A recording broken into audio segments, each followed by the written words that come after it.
Good morning, everybody. My name is Damian. We're going to go through, just wait another minute or so for the last couple of stragglers to join us.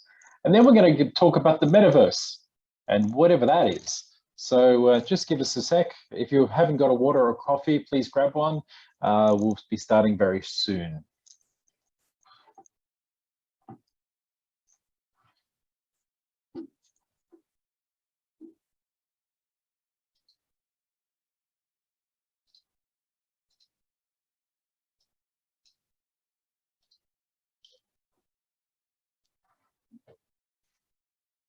Okay, well, a few more people are just kind of coming into the Zoom, so I'll let the stragglers join whenever they can.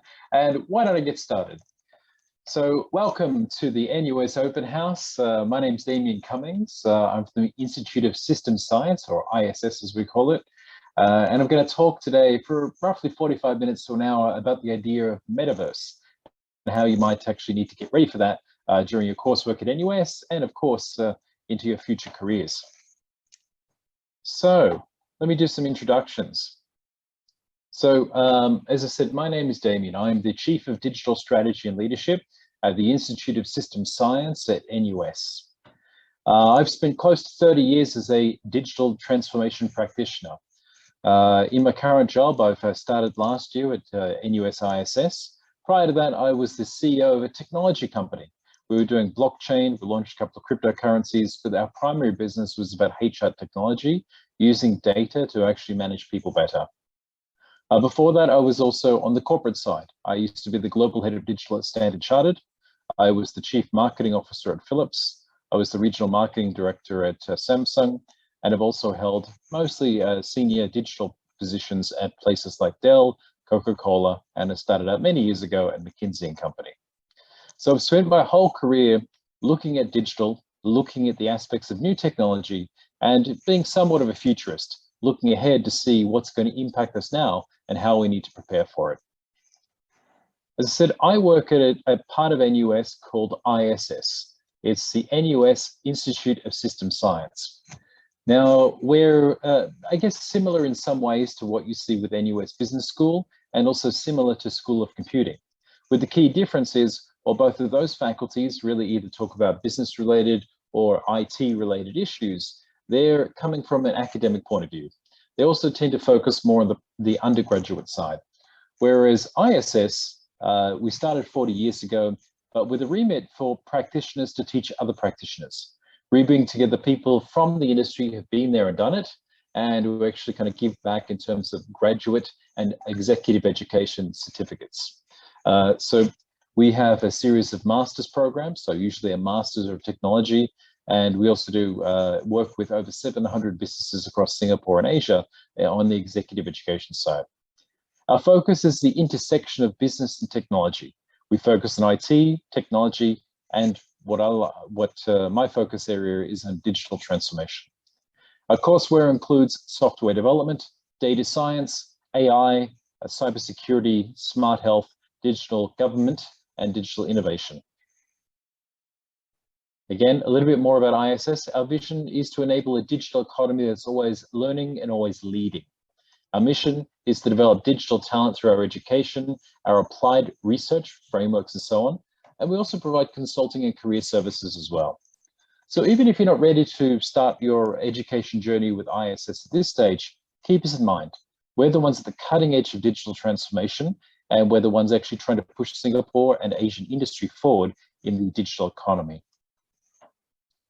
A little bit more about what our practice areas are. So we have education, which is broadly broken into graduate programs and executive education.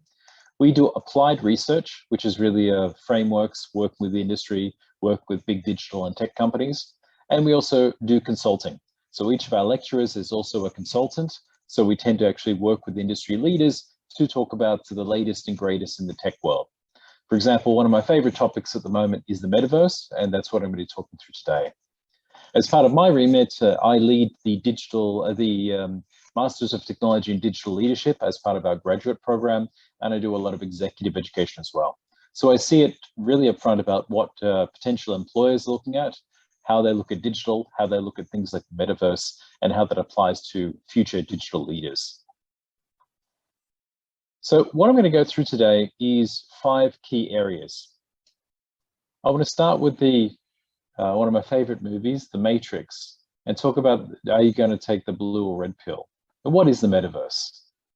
I want to talk about the evolution of the World Wide Web, back from the 1990s through Web 1.0 to 2, all the way to 3, and now with this idea of the metaverse.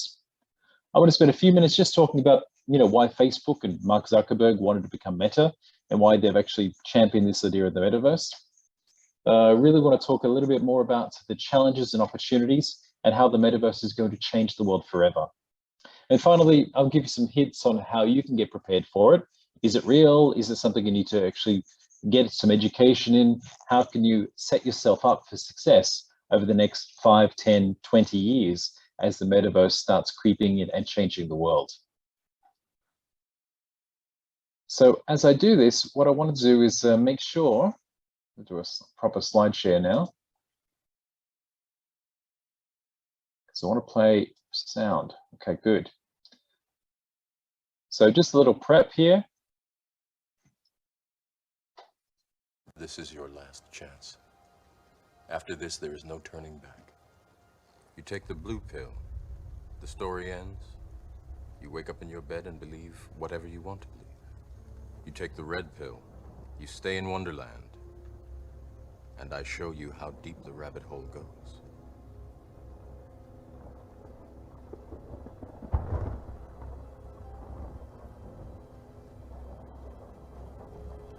Remember, all I'm offering is the truth, nothing more. And that's what I want to offer you today as well. This is your last. The truth of what the metaverse is. I want to talk about the positives. I want to talk about the negatives. I want to talk about, not theory, I want to talk about futurism. I want to use the idea of strategic foresight, actually to think about what the scenarios are going to look like with the metaverse, explaining what it is and how it's going to impact not just you as an individual, not just the education you're seeking, but also how it's going to impact every part of your life, from relationships to how to get a job, how you work in the workplace, how you date, how you build relationships, and also the negative sides, the potential impact on society, the divide between rich and poor, and a whole bunch of other things in between. But we've got to start out by understanding what the metaverse is. Now, there's a lot of hype out there.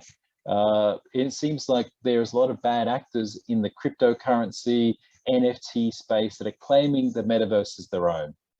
And sure, maybe some aspects of it are, and I can see how blockchain and other technologies might apply to the metaverse. But you've also got futurists kind of painting a utopia of the world connected in the digital world together. And again, that might be a scenario that comes true, but that doesn't seem so likely. So what exactly is the metaverse? Well, before I can answer that, I want to talk about the history of the internet.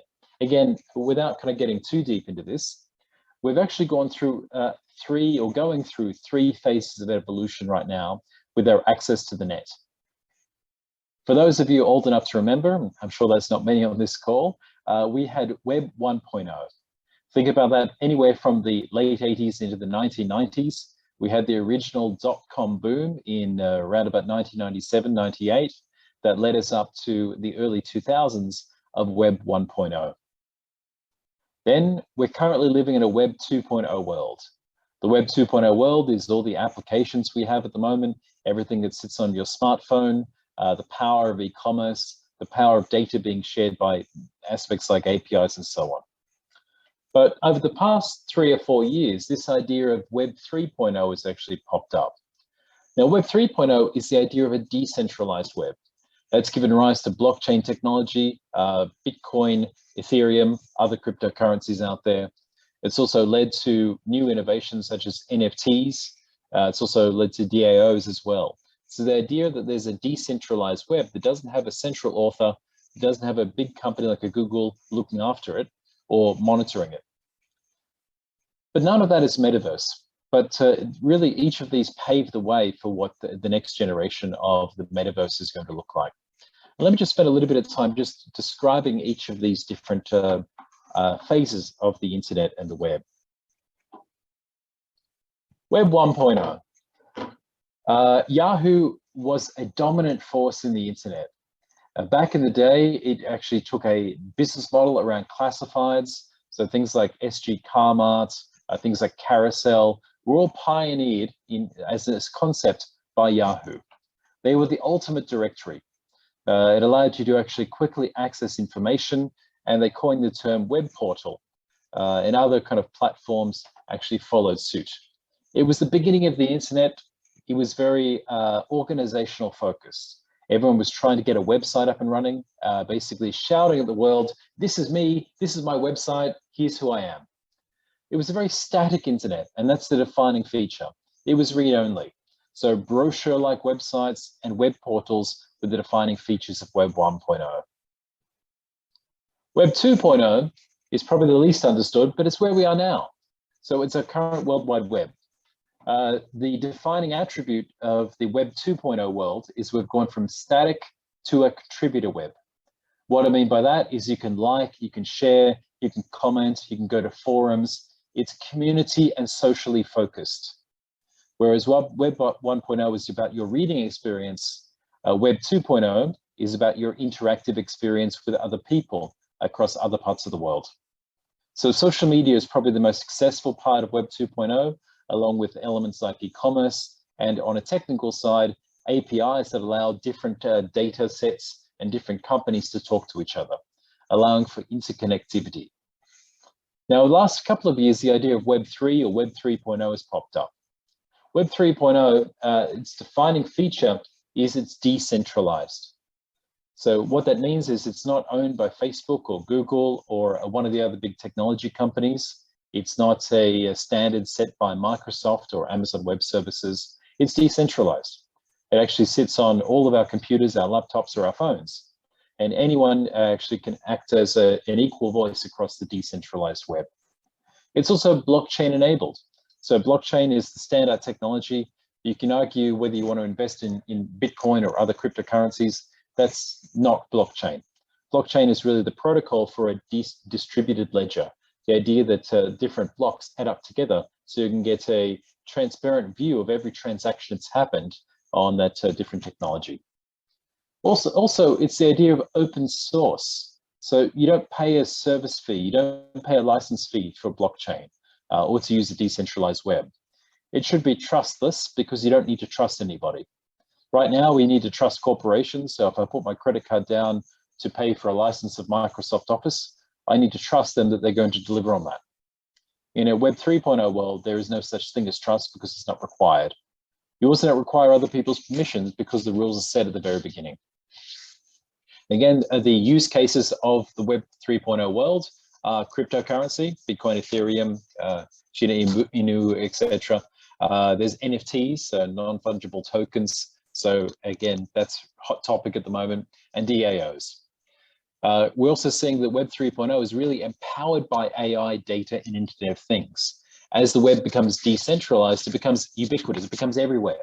And actually that's powered in putting data everywhere.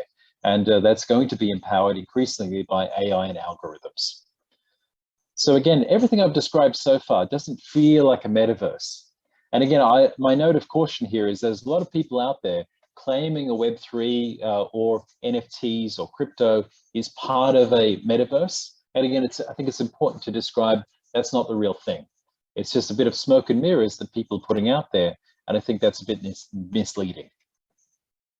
So an important point I wanted to make here is Web 3.0 is not the metaverse. In fact, the metaverse I would describe as Web 4.0. So what is the metaverse? Well, go back to the Matrix and they can describe it.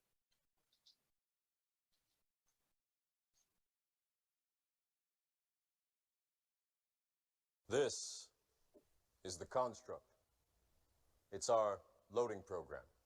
We can load anything from clothing to equipment, weapons, training simulations, anything we need. Right now, we're inside a computer program? Is it really so hard to believe? Your clothes are different, the plugs in your arms and head are gone. Your hair has changed. Your appearance now is what we call residual self-image. It is the mental projection of your digital self. This isn't real. What is real? How do you define real? If you're talking about what you can feel, what you can smell, what you can taste and see, then real is simply electrical signals interpreted by your brain. This is the world that you know.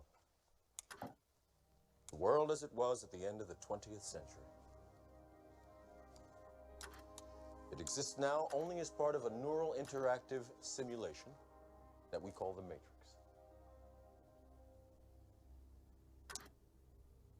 You've been living in a dream world, Neo.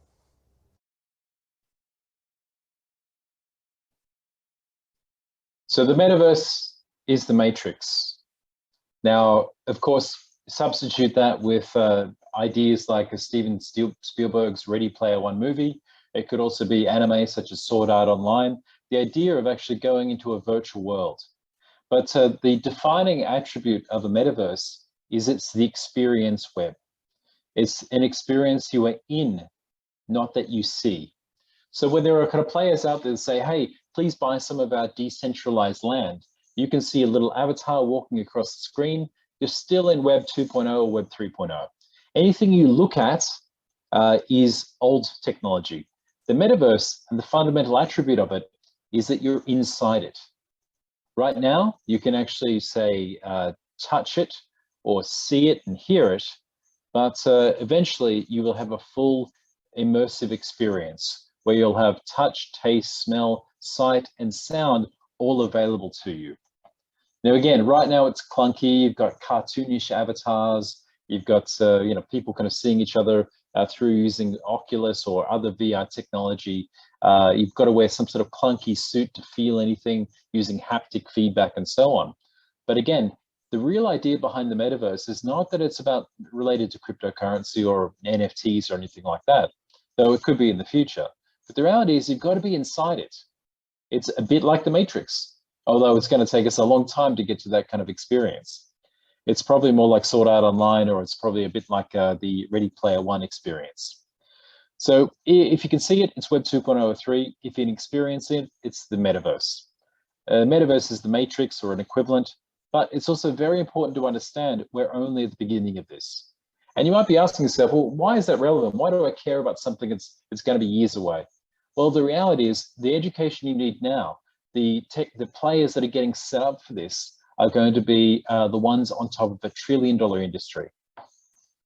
And where I think we are at the moment is we're at the browser wars stage of where the internet was back in the 1990s. There were companies like Microsoft that invested billions of dollars to actually compete with their Internet Explorer platform versus Netscape. They didn't care about the technology itself. What they were looking to do is be the gatekeeper to everything inside the internet. Now, of course, the browser wars have been won and fought and lost. So Microsoft Internet Explorer eventually beat out Netscape. Chrome and Google came along and beat out Microsoft. And then there were kind of smaller players like Firefox, Mozilla, etc., that have all come in and actually have a slice of the pie. And you can imagine this is the holy grail when it comes to the metaverse. There are different types of access, which we'll talk about in a second. But the idea is the early players have an advantage, not necessarily the best one, but they have an advantage to shape what the metaverse is. Is it one metaverse? Is it one shared connected experience for every person in the world? Is it, or more likely, is it going to be like an operating system?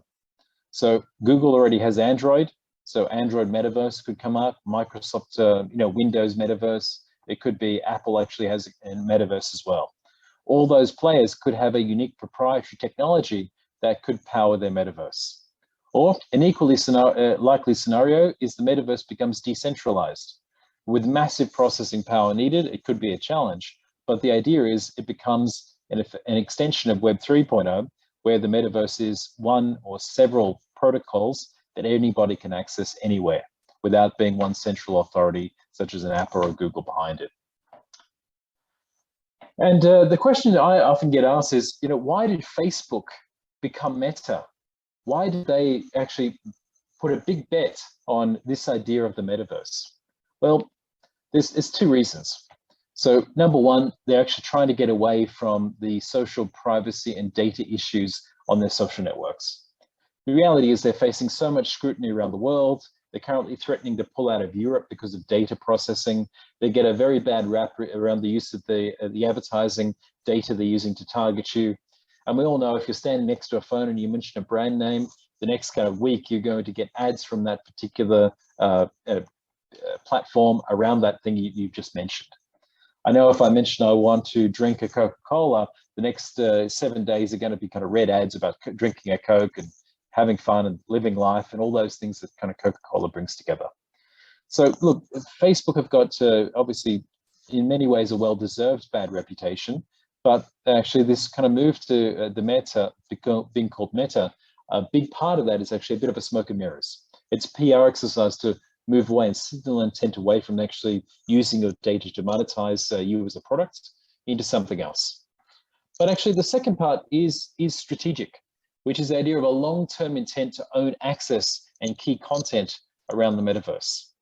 Now, if you imagine that, we can fast forward 10 years, 20 years into the future, where the entire world is in a digital format. We're all in the metaverse. There is no need for us to actually interact with each other physically. You don't need to leave your bedroom. You put on your VR suit, you put on your headset, you sit in a pod, and then you immediately teleport yourself into the university lecture hall. Or if you're working, you teleport yourself to your workplace and actually meet other colleagues there and have virtual meetings with them. When you go home or when you clock off, you can actually travel anywhere in the world. If you want to actually visit the dark side of the moon, you can teleport there instantly if we've digitally rendered that. You can travel to Mars. You can go to exotic places all over the world. And you can imagine the business models around those kind of things are extraordinary. So it's not so much about can Facebook deliver a social networking experience into a metaverse environment. It's can they control the browser? Can they control the Netscape or the Internet Explorer or the Chrome access into this metaverse? But it's uncertain if they're going to succeed. If you're studying business, you'll understand that the first mover advantage actually doesn't work well in tech. Facebook were not the first social network. Google were not the first search engine. What they did is they kind of saw the early adopters that pioneered the category. They chose the right time and got a little lucky, and then they actually improved and made sure the experience was much stronger than the early pioneers in that category. So while Meta is in a race for access to the metaverse, I don't know if they're going to succeed, but it's a very, very gutsy move. So, and what you are seeing is there's now a lot more conversation around what this metaverse is. Is it going to be applicable to us as individuals? How is it going to affect businesses? How will it affect your education in the future? How is it going to affect every part of life? So look, we can say part of it is that Facebook wants to become, move the negative press away and negative PR. On the other hand, it is a very, very kind of gutsy move into a space that's uncontested, which truly will become trillions of dollars in terms of opportunity. So let's talk a little bit about accessing the metaverse. So it's not just about, pulling up a browser or, logging into an app on your phone. The entire way you access things is going to change.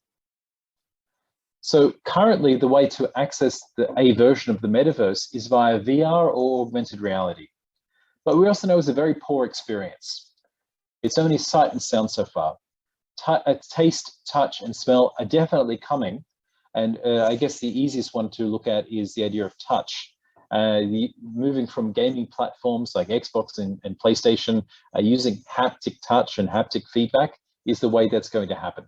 So what you're looking at is that we're going to be wearing full body suits to actually kind of experience from a touch perspective what's going on in this digital reality. How do we then get to taste and smell? Well, that's going to be biomechanics. I think one thing you've got to realize is, while this feels like alien and optional at this point, what's happened is that the smartphone form factor, so these things, your phone, they will disappear. In fact, if you look at players like Apple and Samsung, what they've identified is that they will get rid of the smartphone form factor, i.e. get rid of smartphones altogether in the 2030s. So that means that right now we're glued to our phones on the MRT, the bus, or when we've got 5 minutes of downtime. That will go away. What is it going to be replaced with? Well, it's going to be something that will automatically give you some sort of access to the metaverse. So whether that be something that you put on the side of your head, whether it be something you put under your skin as a chip, or whether it's something directly implanted into your brain, we don't know. But the reality is that the smartphone will go away, and the way that we interact with each other will be due through some sort of biomechanical interface, some sort of pill you swallow, eye drops you put into your eye, or a simple button you put into the side of your temple to actually kind of access a VR augmented reality experience. So the taste and the smell part are a little bit difficult, but I can imagine it won't be about trying to simulate that through haptic feedback. It'll be directly interfacing into your receptors and brain to actually trigger those senses. And as I said before, this is going to be very challenging. There's a whole bunch of issues around this. Are you messing with people's health? Actually moving away from form factors like phones is going to be incredibly difficult. There's going to be huge societal changes. It's going to be really challenging. And as I said, right now, the reason why companies like Facebook have become Meta is that we're kind of in this very, very early stage. We're really at year one, where we talk about this idea of browser wars. So Netscape versus Explorer versus Chrome. And I think what we're seeing is that Oculus headsets versus things like Google Glass, which got discontinued, versus the new Snaps camera glasses, etc. All these companies are actually trying out different form factors to find something that's not going to be intrusive, that people generally accept, but also will give us this kind of full touch, taste, sight, smell experience in a 3D virtual world, metaverse. Let me just kind of give you an update about what's happening with some of these developments as well. This is a nice little video that shows you what is being developed right now.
So that gives you a sense of some of the things that are available now. If you go to Amazon or another e-commerce player, what you'll see is some of these haptic technologies are available right now. You can buy a headset, you can buy gloves. Sooner or later, it's going to evolve to the point where they're simple to put on. It could be as easy as slipping on some pajamas, and that could actually just drop you into the metaverse immediately. So, but the access part is very much we're got to crawl before you walk, before you can run, and we're probably not even born yet. We're just at the crawl stage at this point. So it will get better, but the winners are going to be the ones that figure out what's the best form factor to access this great kind of 3D interactive digital technology. So let me talk a little bit about the positives and the negatives. And I actually noticed there's a question there saying that different platforms having their own metaverse might create a digital divide. Let me answer that a little bit later, because absolutely it will. But it's also a lot like what we experience in the real world today. Apple has an ecosystem, Google has an ecosystem. I mean, they don't necessarily talk to each other. Some applications do, and it could work the same way. But I'll cover that off in a little bit later, because there are some negatives. And it's not just about competing technologies, it's also about the divide between rich and poor and other social factors as well. So let me talk about how the metaverse is going to change everything. And I'll focus on the good news here. Work and education. So on the left, there's actually an image from Meta or Facebook. They're actually doing 3D virtual meetings now. So not everyone has access to a kind of the headsets and virtual reality gear at the moment. But the idea is you can actually have meetings without physically turning up in the office. Now, of course, as we've gone through the COVID-19 pandemic, we've actually moved towards a hybrid working environment. So classes are now done online or in a hybrid fashion. We can see working can be done from home as well as in an office. And can you imagine a world not so far from now where you never turn up to the office at all, that your experience is completely digital? If most of what we do is non-digital work, it's non-traditional work, it's digital work by its nature. We're all going to be knowledge workers. We're doing spreadsheets, we're doing PowerPoint presentations, we're coding software, we're working on AI algorithms ourselves, or we're selling those. Do we ever need to physically see each other? Well, there's a need. You don't ever have to leave your home. You could have your classes in the metaverse. You could do virtual meetings. You could do real-time instant collaboration. Now, of course, it comes with some downsides. So yes, you can schedule those things, but you might have people that are a lot like what you're seeing in the work world is you're getting a text from your boss or a WhatsApp from your boss at maybe 11 p.m. at night. Some countries like France and Belgium have actually outlawed the idea that people can actually text you or contact you after work. But let's take it to the extreme. What happens if you're all in a digital world and you've got colleagues all over the world in different time zones? How's that going to work? Does that mean you're always on? Could you actually run a bot? It's a version of you that does, you work 8 hours a day and no one will ever know. Unless it becomes so realistic that it becomes a full 3D avatar that looks and sounds just like you. If anything is kind of cartoonish, maybe you can actually get an algorithm to do your work for you. No one will ever know. But on the other side, you're going to have bosses and other people kind of constantly, contacting you, sending you a metaverse ping, trying to get in touch, trying to have virtual meetings with you. It's going to be exhausting. So there's pros and cons of this. Certainly, it means that things like transportation is going to evolve. Probably will never need to leave your house. And if that's the case, if you're actually truly living 24/7 or 24/7, 365 out of your home, well, maybe services need to come up around that. Maybe you're sitting in your pod at home, actually sitting in your kind of metaverse suit. Maybe you need people to actually do home delivery for your food. Maybe you're kind of onto an IV drip. Maybe a whole bunch of other things that are associated with you never needing to leave your house. Dating. Well, we know how dating is. It can be really painful. It's hard to meet people. The online dating world is equally painful. People getting catfished all the time. Photos are, maybe decades old or should be kind of airbrushed and filtered. And people using FaceApp and other tools to actually make themselves look slimmer, more attractive, or even, different genders. So again, the idea of dating could be that you never leave your home. You can meet people anywhere, anytime. And I think the winners in the dating world in the metaverse are those that can actually program an amazing dating experience. Maybe you're both astronauts that want to go to the moon. Maybe you actually have a virtual or digital concert by your favorite band. Maybe that can be purchased as potentially a concert ticket or even an NFT that gives you access to a one-off date night with a rapper, a pop group, or someone else that actually is going to be an amazing experience for their partner. It's safe because you're actually not touching each other. Yes, there's some psychological danger in it, but the reality is you're never going to be attacked. Someone's never going to physically touch you. And the good news is I don't think the metaverse will become anonymous. Will require verification, and that will become even more important. There will be either DNA or facial recognition or other biometrics that require you to identify yourself as the person you actually are before you can access the metaverse via your pod, via your smart suit, etc. So there's a reassurance that who you are and who you say you are is the truth. And in the Web 2.0, we know that's often not the case. People hide behind anonymity, pretend there's somebody else, or otherwise kind of can fool the system. Next is travel. So I've talked about the idea of traveling to the moon for a date. Well, actually, if we can digitally map the entire world, what an amazing experience that's going to be. Now, sure, I reckon we're never going to be able to replace the experience of going to Italy, driving down the Amalfi Coast, seeing the beautiful kind of sunset over the water, or going to Paris, the city of love, and having a great romantic adventure between you and your loved one. That's going to become a premium. But the reality is, you can actually travel anywhere in the world. If you wanted to go to the Congo, if you wanted to actually check out the Amazon, if you wanted to climb the top of Mount Everest and experience that without actually the danger of dying or going through kind of, the challenges you have by getting to a remote location, you can travel the world by the metaverse. You can meet new people, connect to new culture, travel to other planets. And if we can figure out a way, if NASA and the other space agencies can digitally map Mars, well, we can actually travel there, map it out, and actually spend time on that planet without ever leaving your bedroom. Now, I think the main thing here from a travel perspective is the idea of collaborating and meeting people anywhere that's digitally mapped.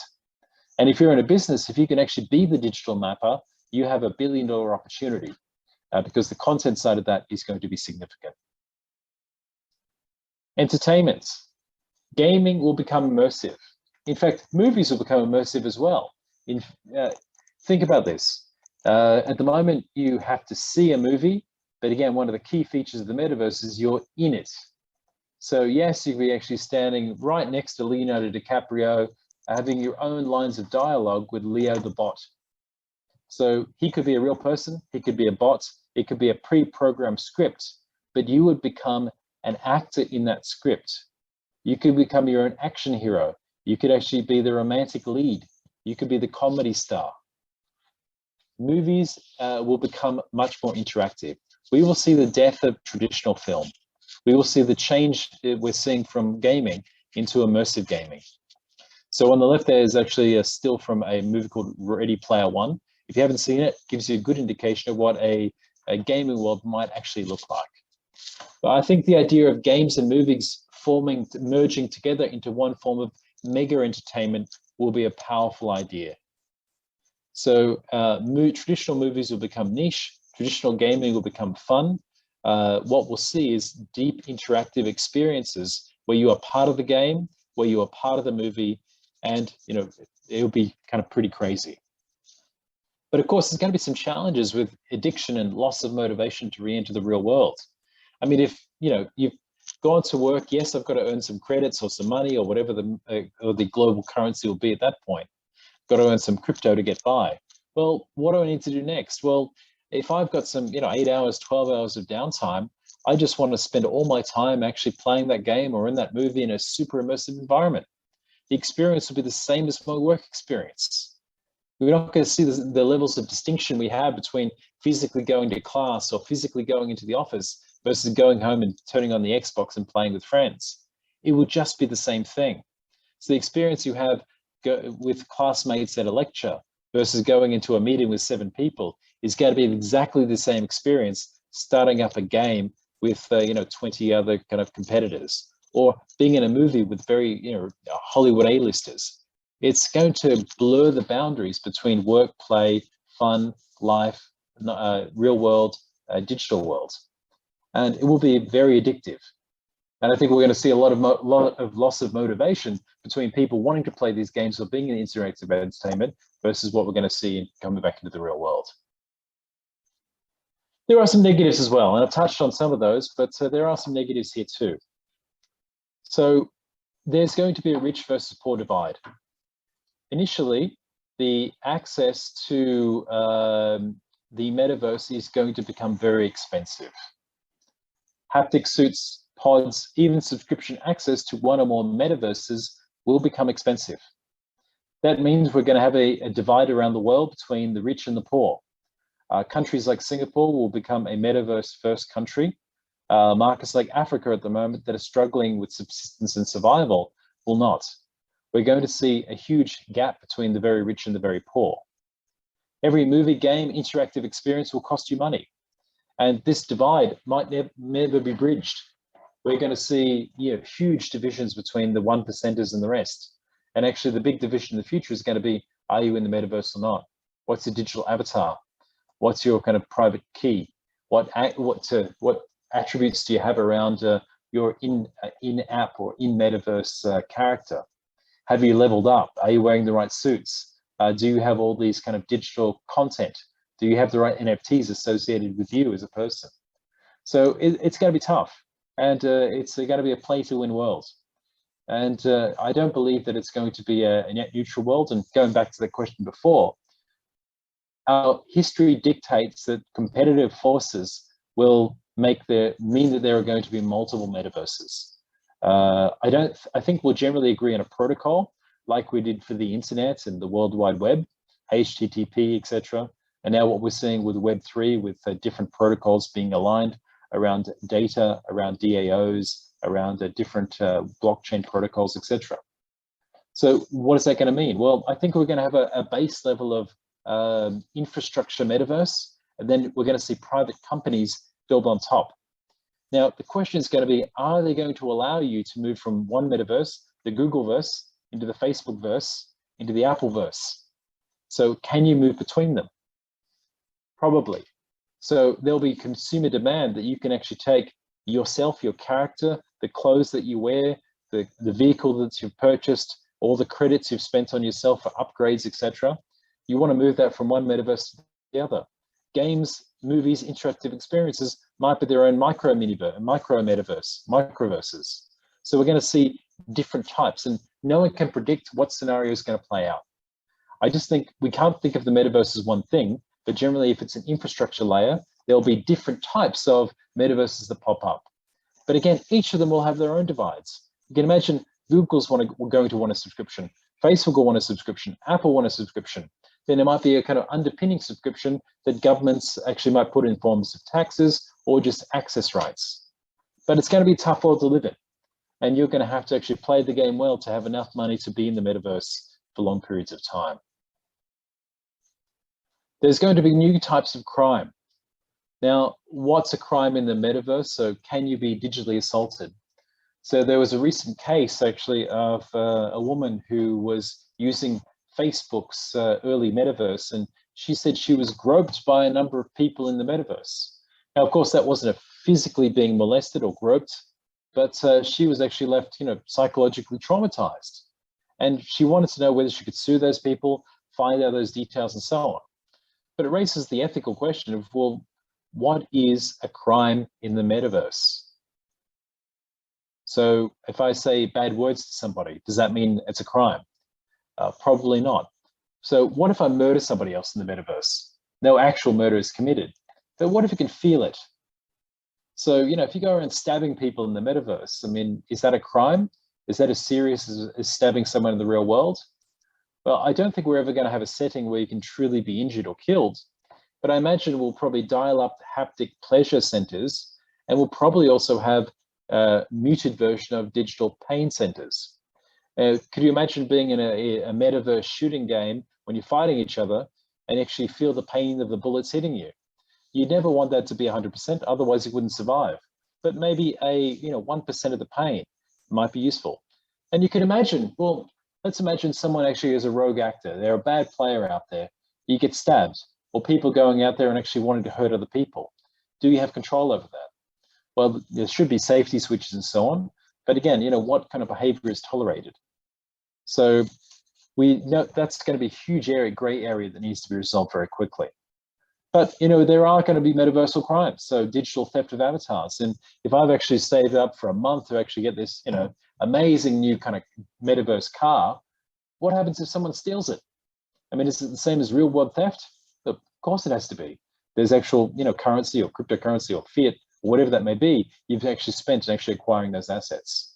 So I think we're going to see people kind of upgrade themselves, but theft of those assets is going to be challenging. So we're going to see real world crime linked to the metaverse as well. So if someone's actually stuck in a pod and you know that they're going to be stuck in a pod at a home, if you can find out their address, you can go rob them. Real world crimes, I think, are going to start to link to that. And if someone kind of actually had a negative experience in the metaverse, somebody attacked you, or you had a poor experience, because people have no filters with the internet now, imagine that in the metaverse where there are little consequences. People are going to track you down and there's going to be crime committed off the back of that. And the challenge from a legal perspective, and particularly those of you moving into the world of legal or studying a law degree, there are no legal precedents. So it's going to be the Wild West when it comes to understanding this technology and applying it to law. And anyone who can figure this out is going to be a very rich individual. And the final thought I wanted to give you on the negatives is there will be a disconnection from reality. There's a very real possibility that your whole life will become digital. A very real possibility. You will never need to leave your bedroom or your house. You'll be sitting in a pod with a suit, a smart suit that will give you touch, sight, touch, feel, sight, smell, taste, all the different feelings. In fact, your digital world might be a lot rosier than the real world. I think we will see a situation where maybe we'll be focusing less on the real world, and there's this idea, a meme floating around there, that you'll own nothing and you'll be happy. Well, let's think about that. If you're going to be happy sitting in a 2 meter by 2 meter box, which is basically just a pod connected to the metaverse, do you need a house? Do you need a car? Do you need clothes? I mean, you're still going to need food and water, but again, they could be delivered to you. So the idea of home ownership starts to disappear. Will you need to actually own anything? Well, maybe not. Maybe all of your assets will become digital. Now, this is very real. Now, this is not a what if. This will happen. The metaverse is going to change the way we interact with each other. And of course, it actually brings psychological, physical, and societal problems. There's going to be cases of people literally wasting away in their pod, in their metaverse suit, connected to the metaverse, not doing anything else. We're going to see the situation where people, like they do with things like gambling and so on, actually are completely addicted to the metaversal experience and actually put all their hard-earned money into actually doing better, leveling up, better assets, better NFTs, better whatever. And we've seen nothing like this before, and I can't emphasize it enough. This will be a significant shift. When we went from the world of pre-smartphones into smartphones, you can't imagine a world now where we're not kind of glued to our phone. The phone will quickly disappear. We're going to be in a world where the metaverse reality is going to be the default. It's going to be the way we talk to each other, the way we date, the way we experience entertainment, the way we live and love, the way we earn and learn. This is actually going to be the default. So it means there's so many issues. The way that houses are put together, the way we talk to each other, what we consume. It's going to be fundamentally different. Our world by default will become digital, and that's going to be challenging. So we've seen nothing like this before, and we're not prepared for it. But again, maybe you can be. Maybe there's a way that you can start thinking ahead. Now, for me, what's next for the metaverse, and is this real? So a couple of thoughts I want to leave you with before I just do a bit of a sales pitch on what you might do in the future around actually digital training. So this is all futurism, but this is real. All these things are going to happen. The metaverse or metaverses are coming. The early access, what we're seeing at the moment, is happening now. You can actually put on VR goggles, you can play clunky, cartoony games now. In 10 to 20 years, particularly in the 2030s, so if you go through your degree, a 4-year degree now, you'll be exiting that degree around 2026, 2027. We're seeing the first prototypes of a proper metaverse coming along in the late 2020s. In 2030s and beyond, it will be a metaversal world. We are going to see the technology starts to rapidly accelerate, and we're going to start to see through the 2030s, 40s, and 50s. Unless something catastrophic happens, we will be living in the metaverse in the 30s, 40s, and 50s. And for most of you on this Zoom, when you're in your 30s and 40s yourself, this will be your entire life. It will bring major opportunities, but disrupt and upend society. The metaverse will change the world. Even a mild version of what I'm describing today will have significant impact. But of course, you have a unique opportunity to take advantage of this by getting in early. As I said, you have roughly a decade before this really needs to significantly take off. I would suggest that you set yourself up now. If you could look back and actually, if you were considering getting into digital, getting into things like blockchain, and you had the opportunity to do it, I would have taken it. I'm sure you would have as well. Now the metaverse is going to be the next big thing. There's a lot of hype around it at the moment, but outside of that hype, there's a very real opportunity. So what I want to do is actually spend the last couple of minutes just basically giving you before I get into Q&A, maybe just a little bit of a prep. Now, many of you are considering undergraduate and bachelor degrees at the moment, but once you do those, I want to actually let you know about the Master of Technology and Digital Leadership. It's something that NUS ISS does. So it's actually my flagship course here. We talk about how we prepare you to become a digital leader, including aspects of the metaverse. So it's actually the first locally conferred digital leadership master's degree.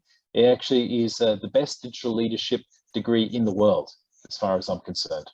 It's an accelerated program for professionals. So you've got to have gone through your undergraduate and you actually want to develop a career in digital. So whether it be designing for the metaverse, whether it be actually going through digital transformation and so on.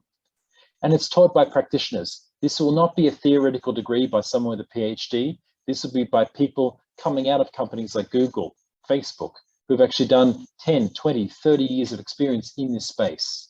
And they're the ones that are going to tell you from the ground up how to get a job, how to take this knowledge and transfer this to what's happening with digital, and of course, what's going on with the metaverse. Some of the aspects we go through, we talk about digital business. So fundamentally, how do we look at digital organization models? How do we deal with change and how do we do innovation? How do we double down on the idea of digital transformation? How do we transform for a metaversal world? How do we put together a digital business strategy? How do we look at the architecture that underpins everything? How do we look at the leadership competencies? So look at the societal and organizational changes required from a talent and leadership perspective, managing digitalization complexities and governance. And of course, this is a very practical degree where at the end, we're actually asked to do something in the real world, a version of an MVP, a digital transformation plan, or a market entry strategy for how you're going to get into the metaverse. So a little bit more about that. It's actually, there's 80 hours module per week. The key thing here is it's a 2 years part-time program. You can go 4 years if you want to, but most of our people, most of the students at the moment are doing it on a Friday night and Saturday, every 2 weeks. And over the course of that time, they get a lot of great exposure to the best thinking in digital. And of course, you're not alone. So once the undergraduate degree is done, we actually bring the best from the industry, not just from Singapore, but all over the world. So we have candidates that have gone through from Singapore government. We've got people coming through from, big digital classes like Google. We've got many of the banks here, so DBS City, UOB, OCBC. We also have technology companies like Oracle, etc., coming through as well. So these are people that have actually gone out, completed their undergraduate, hit the industry running, and now are looking to actually accelerate to actually be successful for a digital world. So before I move into feedback, I wanted to see if I can address some of the Q&A that's actually being put into the chat. So there's another question here, which is, in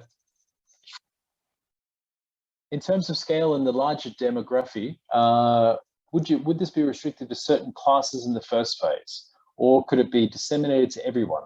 Basically, it seems everyone can be part of it potentially, but who'd be the target group for this? Well, the answer to that is really where the money goes. So would this be restricted to certain classes in the first phase? No. But what we're seeing is that most technology is actually adopted by early adopters who have money and are more willing to take risks. I think what we're going to see is it's not so much the metaverse itself will be disseminated to everybody. It's going to be particular use cases. So as much as we don't want to acknowledge this, the rise of the early internet was driven by adult content. So there's might be a certain number of users that use the metaverse simply for adult content, and that could actually drive mass adoption. Similarly, we can see the games and entertainment area. I mean, it's if you add movies and games together, it's one of the largest industries in the world. So what we're going to see very, very quickly is young gamers actually adopt the metaverse because they're going to be used to it. It's really going to be the natural extension from the interactive experiences seen today. I don't think we're going to see differences in classes, but we will see differences in terms of money. So those with high disposable income in first world countries, usually parts of Europe, Western Europe, US, markets like Singapore, we're going to see a quick rise. The X factors are going to be markets like China, which probably develop their own metaverse because of censorship requirements. But again, what we'll see there is the scale will be built quickly by having key use cases. Then there's another question, which is, how are so many projects being created at this fast pace? What factors of Web3 enable such high speed shipping? Good question. Let me kind of just clarify that, remember, Web3 is not the metaverse. Metaverse is Web4. In fact, there will only be certain aspects. I think actually, if you think about Web 1 to 2, it was a linear path. It was a clear distinction. It was an evolution. Web3 is not necessarily going to be the evolution of Web 2. I think Web 3 at the moment is probably a splinter. So I don't think people are going to be giving up their Web 2 experiences. They're still going to work with companies like Google and Facebook and Microsoft. It's unlikely that they're going to necessarily just want everything decentralized. So we actually have a parallel web at the moment where Web 2 and Web 3 are running at the same time. Metaverse will actually converge those together because everything will be moved to this new environment. Because it's such, the interactive, deep experiences you're going to have are going to actually reframe everything. But why are so many projects being created at this fast pace? Well, a lot of it is about the bubbles being created in Web3 and NFTs. And a lot of people are actually saying, hey, well, you can buy some decentralized land. The only reason you would buy NFTs or things like decentralized land is A, you want to make more money. So you're speculating, you want to make money, or B, you're a collector and you're truly interested in that.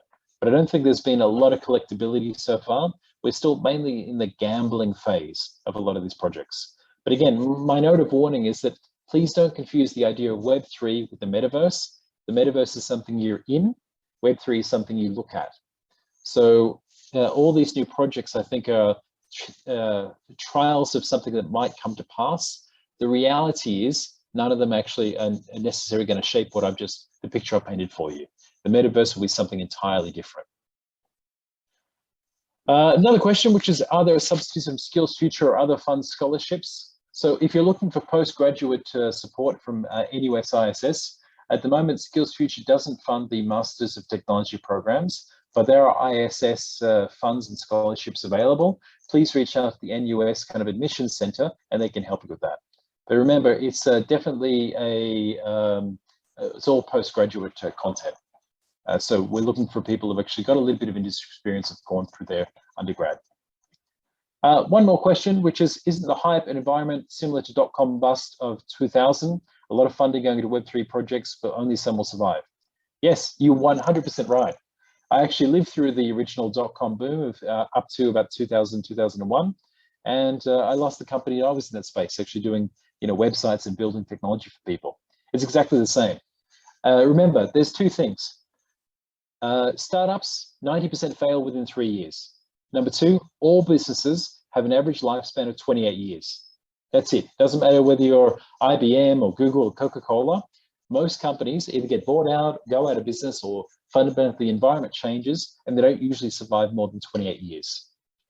So number one, just in terms of the raw volume of businesses and ideas going out there, yes, there's a lot of them. Number two, there's a lot of hype around Bitcoin, cryptocurrency, blockchain, NFTs, DAOs. There's too much funding going into these, and there's not enough good use cases right now. So I think what we're looking for is, it's a bit of a jigsaw puzzle, a shotgun approach to who's going to become big. Of course, there's going to be some unicorns created out of this. So in the Web3 hype, some will succeed, but those are going to be the rare exceptions to get lucky or have an amazing use case that has high traction. So if you want to actually try your luck at Web 2 or Web 3 technologies and actually launch a blockchain or an NFT or a similar kind of business, go for it. Just don't expect that it's going to be a permanent thing, because it won't easily translate to the Web 4 environment when we become metaverse enabled. It's probably a good way to make short-term money if you can actually launch a fantastic set of NFTs, build a new blockchain protocol, or build, even better, build a great use case on top of an existing blockchain. So I think that's all the questions we have now. So there's one final thing I'd like to do before we close. As you can see on screen here, I'd like to get some survey feedback from you, please. So if you can, just kind of whip out your phone and zap that QR code there, or you can actually see the bit.ly link there, Or, if you want to give us some feedback as well, you can actually write to us via that email address. What we're looking for is going through this idea, want to get some feedback from you. Was this useful? Do you want to talk to us more? Any feedback around what we presented today will be very useful. Let me just do a final check of the chat before we finish up. Okay, I think I've answered all the questions. So thank you all very much. It's been great. Hopefully you actually choose a education pathway through NUS, and I'd love to see you at NUS IS at some point in the future. If you can find me on LinkedIn or you want to reach out to me, my name is Damian Cummings. I'm Chief of Digital Strategy and Leadership at ISS. I'd love to keep in touch. But enjoy the rest of your open house this week, and good luck with the other sessions. Thank you.